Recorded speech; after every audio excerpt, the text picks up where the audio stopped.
Hello and welcome to One on One. I'm Vernon Ramesar and I'm very pleased to say my guest today as well. Something of an old friend of the program, the CEO of the EMA, Dr. Joth Singh. Welcome back. It's good to be back. Well, I keep trying to get you back, and I know you always would love to be on the program, but sometimes our schedules don't seem to mesh very well. Correct. We have to do something about that. I guess we should deal with the most obvious thing that comes to mind, and everybody's been talking about it for the last little while. I like to call it Corbeaux-geddon, but without making too light of it. But I mean, there was a serious situation in the Western Peninsula where a number of, I guess they're king vultures or whatever the proper name is for them, were found either frothing at the mouth or dead. I know the EMA got into action immediately. What's the latest on that particularly strange situation? Well, we haven't had any new revelations. Certainly, you know, the investigation took place. The EMA went down. We checked to see if there were any environmental possible causes. Didn't find anything, whether there was a spill, chemicals or otherwise. So we called in our other partner agencies, the Poultry Surveillance Unit, Ministry of Health.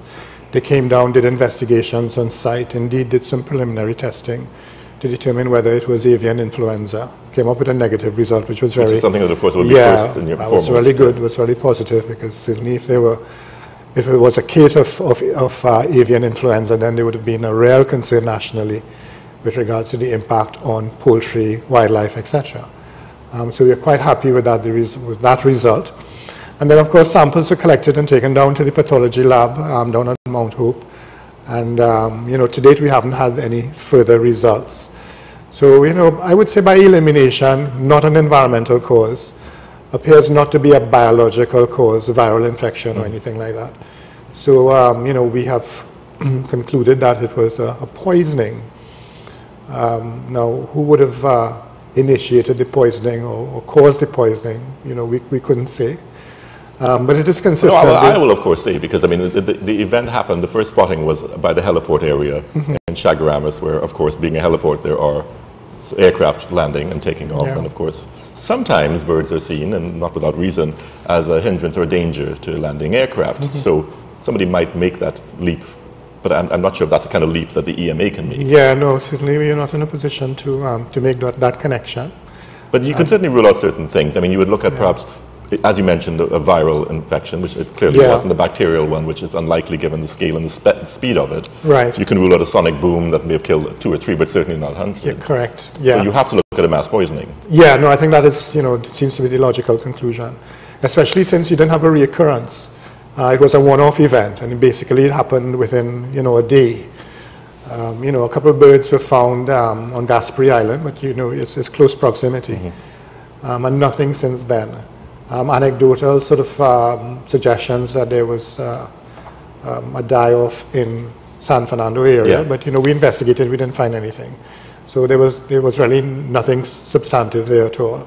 It's one of those things, I guess, if people hear about a major event like that, and in their community they see dead birds they might normally see as a result of natural causes, they will leap to the assumption that the two are connected. Yes, and, you know, that's not necessarily a bad thing. I mean, people are just being overly careful at that point. But we didn't find anything. So it was a one-off event, and certainly that is something which we are happy about, that it was not any sort of chronic circumstance where a disease might have been spreading. And so we are comfortable with that, but you know, we don't have the evidence to suggest in terms of chemical analysis to date that it was indeed a poisoning, but you know, the information that we have gathered points in that direction. And I guess you probably have seen some symptoms on the part of the birds that were still alive that would have indicated poisoning. Yeah, clear symptoms in terms of, you know, vomiting, frothing at the mouth. You know, so all these symptoms which we have noticed and confirmed by some of our other agencies would be consistent with poisoning. Now, in Trinidad and Tobago, many people seem to have a very sort of carefree attitude when it comes to our natural fauna, if you will. And perhaps people would think, well, what's the big deal? You know, Corbeaux are a nuisance. Some people have superstitious views about them, for example. But, I mean, every sort of part of our environment plays a role, doesn't it? Very important role. You know, Corbeaux play a very important role in Trinidad's ecosystem. You know, they are scavengers and therefore feeding on dead animals. And, you know, we have, unfortunately, so many dead dogs around in Trinidad and Tobago. Other dead animals, so that they're feeding on this matter, this material, as well as decaying material. So they're cleansing the environment, and therefore a very important component to the system that is operating. You know, many people feel that, okay, well, they're not very attractive birds, and, you know, we don't really care for them. indeed, some of the feedback from the public was, why are you making such a big fuss over, you know, a few hundred Corbeaux which died in Chagaramas? You know, good riddance. But, you know, we frowned on that certainly because, you know, there is a level of protection for these vultures in Trinidad, you know. You're not supposed to kill them. And so they are protected in some form and fashion. And therefore, we have to recognize that they play a very important role. It was disturbing to see that they were, we believe, poisoned. They did not die in a very pleasant way. I mean, you would have seen the footage which was captured on television. So, you know, we were very concerned and would frown on any suggestion that, you know, it was a good thing that some of them at least were removed from the environment. We maintain and of course say that they play a very important role, and it was very unfortunate what happened. They're actually quite intelligent birds, aren't they? I know, this may sound strange, but I know somebody who had a pet Corbeaux, a baby imprinted on her, and it became part of the family. Yeah. And to the point where it would follow her home, fly over the car, all kinds of things like that. Yeah, no, certainly. You know, like every other animal, you would associate some level of sensibility. And so, you know, I mean, for example, pigs are frowned upon. Pigs make very good pets as well. You know, some say better pets than dogs. They're very close to us physiologically as well. So, so, you know, it's really unfortunate, and, you know, we hope that we don't have a recurrence of that episode.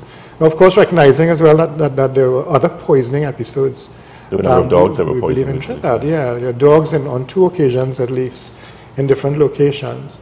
And then, you know, from an EMA perspective, the issue with regards to the poisoning in the Brasso Seco area. That was and with the Merriam River. With Cray-Fish, with the Cray-Fish kill-off. And the Cray-Fish are interesting because they're almost like a barometer for the health of an ecosystem, aren't they? They need very pure, clean water to survive. Yeah, it was interesting that these were the animals which were affected. And, you know, those, again, we collected samples, sent it for analysis. We still haven't received the results of that analysis, and it's more than 2 weeks. So we are concerned that it's taking too long to get the information. But we have speculated, of course, that within that particular situation, it could have been the result of maybe 3 scenarios. One is the dumping of pesticide used, you know, in farming to kill the animals and then to harvest them for sale, because I don't think anyone would use pesticide and harvest to eat. Well, no, that wouldn't seem the most logical way to capture food. But it has been done in the past, you know, with the intention of putting it on the market. And that would be a major concern. One, of course, is the die-off and the killing of these animals, crayfish, in the aquatic environment. The other is putting it on the market for sale, which is now endangering the health of the population. But there are other ways of doing it as well, and it has been used in the past. For example, carbide is used, which is a chemical, a solid used for ripening fruits, used for bananas, etc. And making noise at that. And making noise as well. Now, when you put it into water, it creates the formation of a gas called ethylene, and ethylene would displace oxygen and therefore stun things like crayfish so that you will harvest and collect them. In addition, you know, we know that chlorine tablets have been used in some cases too, and they perform the same sort of function in terms of stunning the animals, and then they can be collected. In those 2 cases, we expect that you won't have any sort of toxic repercussions on anyone consuming the animals. But it's very, very fatal on the environment itself in terms of the ecosystem, the aquatic ecosystem. So these are things which, you know, we should not encourage at all. In fact, I would say in many cases it would be illegal in the context of damage to the health of aquatic systems. So, you know, we did that investigation, of course, very unfortunate as well. Because, I mean, if you wish to engage in some form of fisheries, then maybe you can do it in the traditional way in terms of using a net or going and trying to... And certainly not in a pristine environment that people are... Again, if I recall in that particular instance, there were people who saw somebody or saw a group of people doing it, dumping something, and then they noticed the crayfish were floating to the surface. Yes, indeed, you know, it was suggested that this is not the first time it has happened. On the first occasion, you know, I think they were aware that someone came and engaged in the same practice. And then the second time they came back, and it was on this occasion that it was the residents living in the area came up and started taking photographs. And we understand that the individuals engaged jumped into their car and drove off. And this is why the crayfishes actually remained in the environment. They were not harvested. So they were able to collect them and stuff like that. So, but you know, these are, I think it's very irresponsible to engage in that type of fishery, because it, you know, the intent really is to capture the crayfish, but you are damaging every other part of the ecosystem. And these can have long-term implications in terms of the health and future production of the very animal that they're trying to harvest. So that's just one of many areas that the EMA has to deal with in terms of the environment and managing it. But if we use those as an example, the poisoning of dogs, the dead Corbeaux, which I think we can pretty well assume is poisoning, and the Cray-Fish, which really was because of some human intervention, what are the actual penalties in those cases? Would it make it worth the while of the EMA to pursue if the people get slaps on their wrists? Yeah. Well, the EMA's legislation doesn't address it at all. So that, we could not take legal action under our legislation, which is captured under the Environmental Management Act in those instances. But there are other pieces of legislation, for example, under the Wildlife Act, where there are penalties. The penalties are not severe. I mean, I believe it might be now adjusted in the context of taking of protected species to maybe about $2,000 or so, or 6 months in jail. It's not a significant deterrent. The jail component is hardly ever utilized, and therefore, the risk of being caught is very low because, we don't have a strong enforcement capability in any organization in Trinidad and Tobago. So, very often these things go without any penalty. Or even poisoning a dog. What is the penalty? I mean, it's such a cruel thing to do, the animal welfare organizations in Trinidad and Tobago have been very vocal about it. And we certainly need to strengthen the legislation so that when these things occur, that strong penalties are imposed on the individuals causing it. Because there's this level of insensitivity that these are animals who go through a gruesome death when they're poisoned. And it's so sad to actually see it happening, and the number of dogs which are poisoned as well. And people do it very flippantly, I mean, it's very common to lay sardines, for example, with poisons. And just throw it to the dogs, and they die within a short period of time. So really unfortunate, I think, Vernon, that we really need to be very mindful that we need to put measures in place that would, really discourage and impose very high penalties to individuals engaged in either poisoning dogs, whether it is Corbeaux, whether it is fish. It is really impacting very heavily on the environment and creating great suffering to the animals who are exposed to these poisons. Well, it also would justify the fact that the EMA taking so much time and effort of your admittedly limited resources to go and investigate these things, knowing that the worst that could possibly happen, other than, you'll identify that whoever is responsible, but they will get away basically just walking off with a small fine. Yeah. Well, you see, of course, I mean, the opportunity to at least alert the public that, sometimes people engage in practices and they're not aware of the repercussions of it. Many people operate out of that level of ignorance. So, there's an opportunity at least to inform the public that these are things which should be discouraged. And indeed, it is illegal.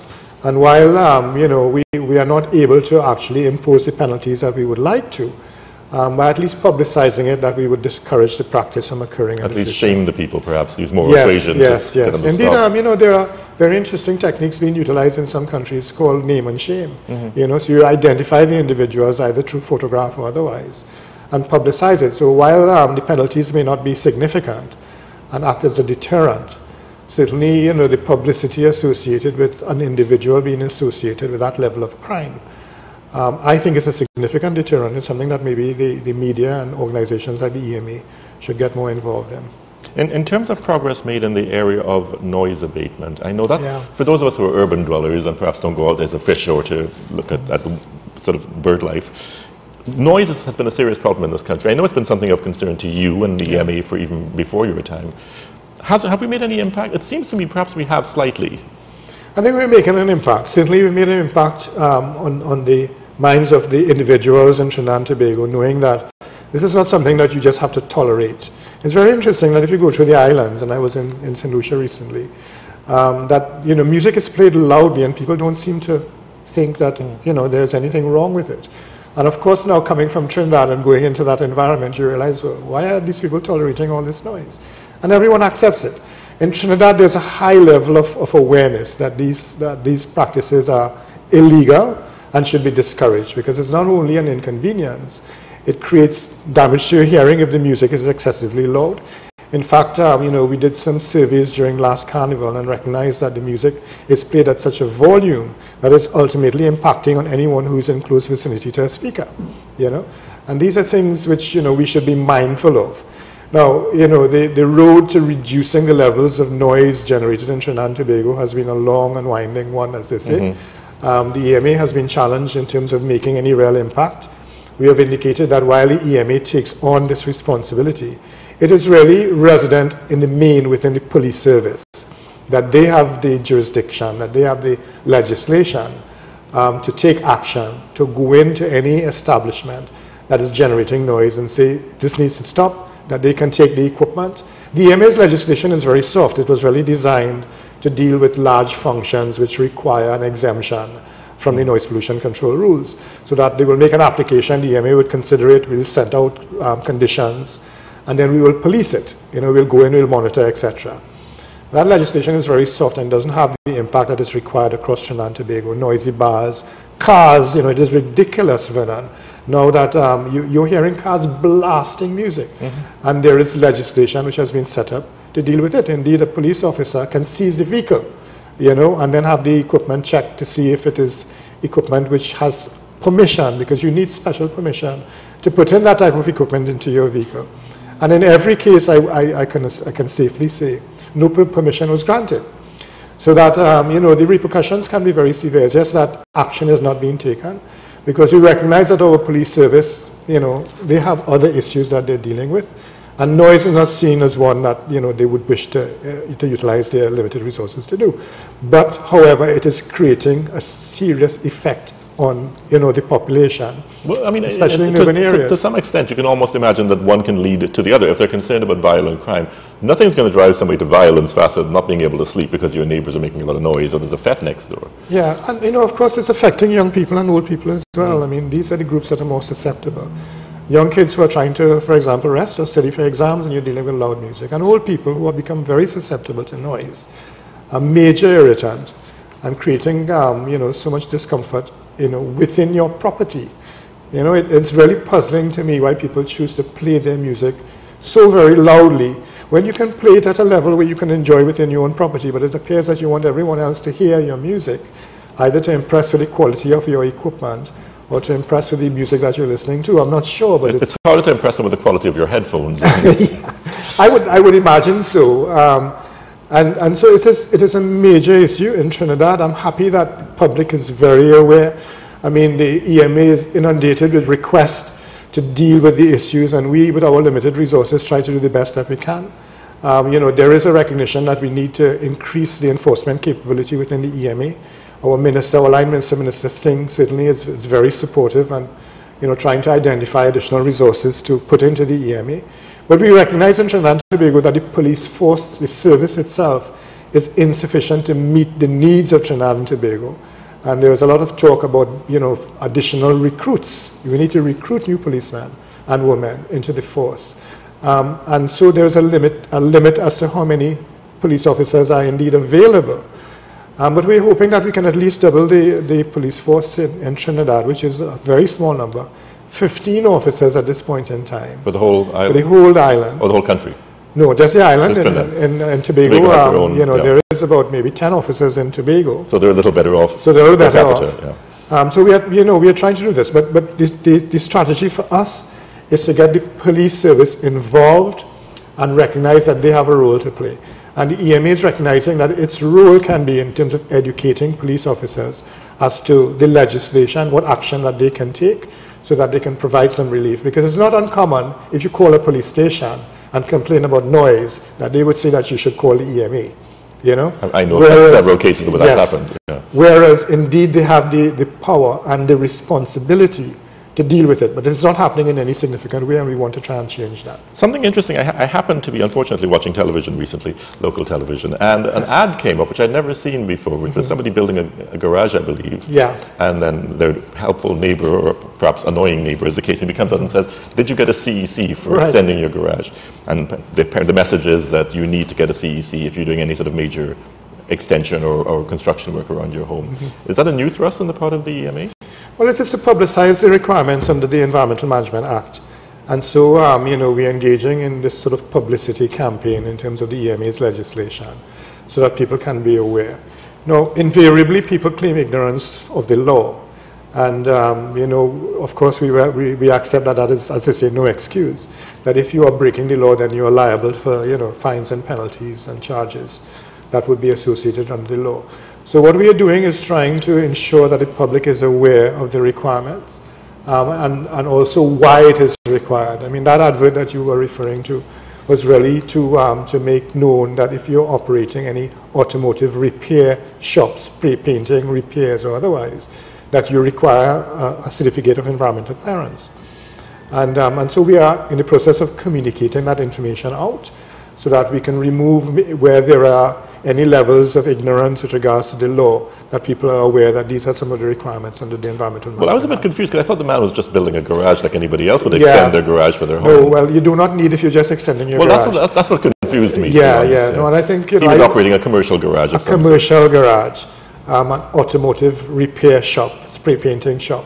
And these are the types of operations. There are 44 designated activities under the schedule of activities connected with the CC rules, the Certificate of Environmental Clearance rules, which specify that if you are engaging in one of these activities, poultry farming, spray paint operation, paving of roads, clearing of land more than 2 hectares, a number of them, 44 of them, that you require authorization, permission from the EMA through the issuance of a certificate. So any of the things that were identified at the time of the legislation as having an impact or having the potential to have an impact on the environment are covered. And they're very specific, and if you are uncertain, and this is maybe what we are suggesting to you, that if you're uncertain as to whether you need or you do not need a clearance from the EMA, then you should communicate with the EMA, and the EMA will assist you in identifying whether you need one. And you have a pretty good website too, so I'm almost positive it probably would be there, would it? It will. It is indeed. The list of activities would be on the website, and you can access the information there. But if there is any, disclarity, call us, and we are able and willing to help with regards to understanding what you need. Well, I'll give your organization credit. There's so many agencies and government-related agencies I try to phone from time to time and can never get through. But with your EMA, I've always been able to get through. So there is one benefit to, I guess. Well, Vernon, I would tell you that this is one of the reasons that the EMA is always targeted in terms of, what is the EMA doing about it? Because I would say the EMA is one of those organizations that really make an effort to respond to the issues which the public would be bringing to our attention. I mean, we don't always move to resolution because of limited resources, but we are available, we would respond, we will take your call, Many people sometimes express frustration, when they cannot get to the EMA. For example, during Carnival, we had set up a noise hotline, which was direct into our environmental police unit. And many people call and say, look, we can't get through because the line is busy, or the officer who's taking the call is not responding very well. But we are making an effort to be available to the public. And I dare say that the EMA is one of those few organizations in Trinidad that actually makes that effort. Well, I don't always agree with guests, but I'll agree with you on that one. Yeah. In terms of the EMA, we have about 4 minutes left. The EMA itself, I mean, you made the papers a few times, let's be honest, over the last year, about perhaps some sort of trouble brewing within the EMA or on the executive level or the board level. Has that been resolved at this point? Yeah, no, that's long been resolved. I mean, I think it's just part of a cycle of organizations, The workforce is always interested in looking to see means and ways of where they can increase their earnings and working conditions. And, there's sometimes differences in terms of management and workers. But, there is a commitment, certainly at the executive level within the EMA and the board level, to resolve whatever issues might exist. And so we approached it from that perspective. And, we are well on our way to resolving, if not have already resolved, some of the issues with regards to the EMA. I'm very committed to ensuring that my team is well taken care of. And I think that information has been conveyed. So it's long past, and, we are well engaged in the work of the organization. Are you at this point, because I've known you for many years now, are you at this point inured to the Dr. Singh sold out? You've gone over to the man, as they say? No. Having come from your background with NGOs. Vernon, over the years I've recognized the very important role that the EMA plays. And I've voiced the opinion that, part of my past responsibility was as an advocate. And it's very satisfying to be an advocate, because you get up and you state what you want to state, and people will clap you, and they're all very happy that you're raising these issues. And you're not really accountable to anyone. Well, you're not really accountable. It's a very important role that an advocate plays. But when you get to the center where decisions are being made, and you have to weigh things as to, we are developing as a nation, protecting the environment, making a decision when a decision needs to be made, criticized by the public because you cannot please everyone. The EMA is one of those organizations where you don't please the developer and you don't please the environmentalist. Quite often you don't please the government even. Yeah, and sometimes not even the government, but you're walking that road where you are balancing, the balancing act of sustainable development. Of course, recognizing that our key remit is protecting the environment, environmental management. So it's not a very popular place to be, but it is a place where you are making a difference. And I believe that the EMA has played a very important role in Trinidad and Tobago in terms of ensuring that where we are developing and when we are developing, that we are doing that in consideration of the environment. And that is a unique opportunity. It is my most challenging jobs. I've had really very interesting jobs internationally, regionally, as well as locally. But this by far is the most challenging job I've had, but probably the most satisfying in the context of really making a difference where it matters, rather than a personal satisfaction of crying out for change and being satisfied by merely doing that. Well, Dr. Singh, we're completely out of time, but I have to say, even with all of that, you've still maintained your composure over the years, so I'll give you credit for that one. Thank you for that. Thank you so much for being here. Pleasure, as always, having you. Thank you. Being here. You've been watching One on One. Join us again tomorrow for another edition.